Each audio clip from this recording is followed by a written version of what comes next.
ಜೀವನ ಪೂರ್ತಿ EMIನೇ ಕಟ್ಕೊಂಡಿರ್ತೀರಾ? ಇಮ್ಯಾಜಿನ್ ಮಾಡ್ಕೊಳ್ಳಿ ಫಸ್ಟ್.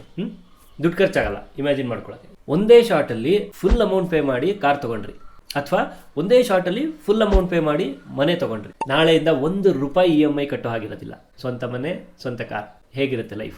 ನೀವು ಬರೀ ಸ್ಯಾಲ್ರಿಗೆ ವರ್ಕ್ ಮಾಡ್ತಿದ್ರೆ 50 ಲಕ್ಷ ಹೋಮ್ ಲೋನ್ ತೊಗೊಂಡ್ರಿ ಅನ್ಕೊಳ್ಳಿ, 1 ಕೋಟಿಗಿನ್ನ ಜಾಸ್ತಿ EMI ಕಟ್ತಾನೆ ಇರ್ತೀರ. ಅಂದರೆ ಜೀವನ ಪೂರ್ತಿ ದುಡ್ದಿದ್ದೆಲ್ಲ EMIಗೆ ಹೋಗಿರುತ್ತೆ ಹೊರತು ದುಡ್ಡು ಕೂಡ ಹಾಕಿ ಬೇಗ ರಿಟೈರ್ಡ್ ಆಗ್ತೀನಿ ಅನ್ನೋಂಥದ್ದೇನು ಇರೋದಿಲ್ಲ. ಆ್ಯಂಡ್ ಸ್ಯಾಲ್ರಿ ತಿಪ್ಪರ್ಲಾಗ ಹೊಡೆದ್ರೂ ಸ್ಯಾಲ್ರಿನೇ.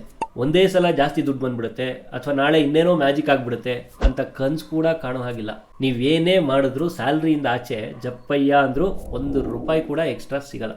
ಅದೇ ಬಿಸ್ನೆಸ್ ಆದರೆ ಶುರು ಮಾಡಿದಾಗ ಕಡಿಮೆ ತಗೋಬೋದು, ಆದರೆ ಒಂದು 4-5 ವರ್ಷ ಸರಿಯಾಗಿ ರನ್ ಮಾಡಿದ್ರೆ ಲಕ್ಷನೂ ದುಡಿಬೋದು, ಕೋಟಿನೂ ದುಡಿಬೋದು. ಇಷ್ಟ ಬಂದಾಗ ರಿಟೈರ್ಮೆಂಟ್ ತೊಗೊಂಡು ಲೈಫ್ನ ಎಂಜಾಯ್ ಕೂಡ ಮಾಡ್ಬೋದು.